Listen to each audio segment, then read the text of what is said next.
that even mean, Bowers Game Well, Corner? there, YouTube. I'm back again today for another episode of Skip the Rules. And today we're skipping the rules for In a Pickle from Game Right Games. It's for 2 to 6 players, ages 10 plus. And the first thing you're going to want to do is take this nice little thing out of the box, and you're going to take all the red cards, mix them up, and then deal out 5 cards to everyone in the game, and then place 4 cards face up in the center like so. So right now I have a 3-player version of the game set up. And the left of the dealer is going to go first. On your turn, you can do one of 2 things. The first thing you can do, and you won't do it too terribly often, is you can discard up to 3 of your cards to set them off to the side, then draw the same number of cards that you discarded, and your turn is over. But most of the time, people are not going to do that. So then we move clockwise to the next player, and they will do the most common action, which is to play a card. And you're either going to play something that fits inside of one of these cards or is larger than one of these cards. So for instance, this top hat right here is actually in Paris.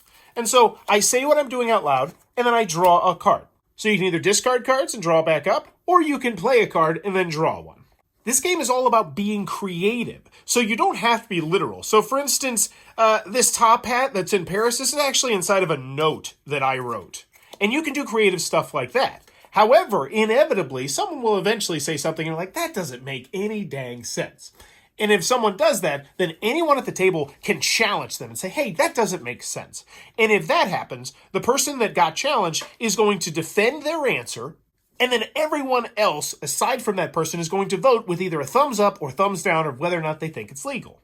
If more people think that it's illegal, that it shouldn't be played, then the card goes away. That player loses their turn and they just draw back up to 5. However, if more people agree it's cool, or if it's a tie, then it stays. Now, eventually what's going to happen is you're going to hit a pickle round. And that will happen when you have 4 cards in a row. So for instance, this top hat in Paris, in a note, the note's actually in a river.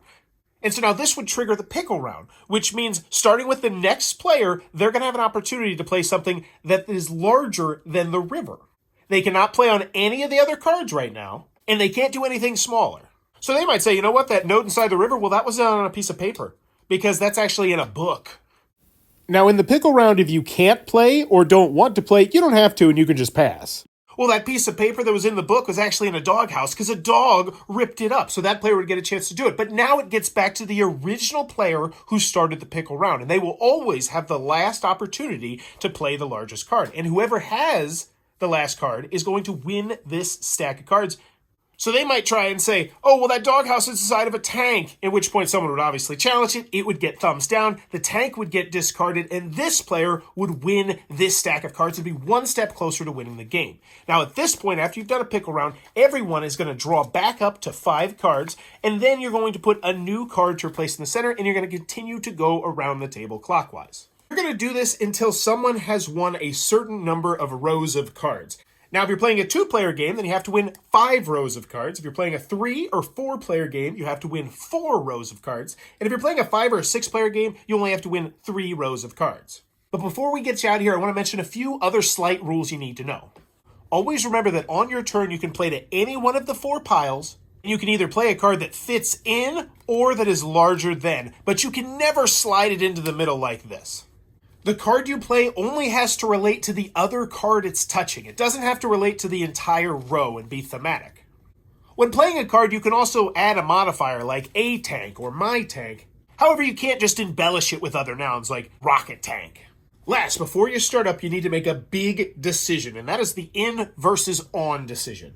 This is a game that's all about in. However, some people use on interchangeably. In most cases, there's a clear distinction between the two. So a clown in a phone booth is different than a clown on a phone booth. But sometimes the difference may not be as clear. Do you stand in line or on line? Whatever the case may be, everyone must agree before the game begins if on scenario are allowed or not.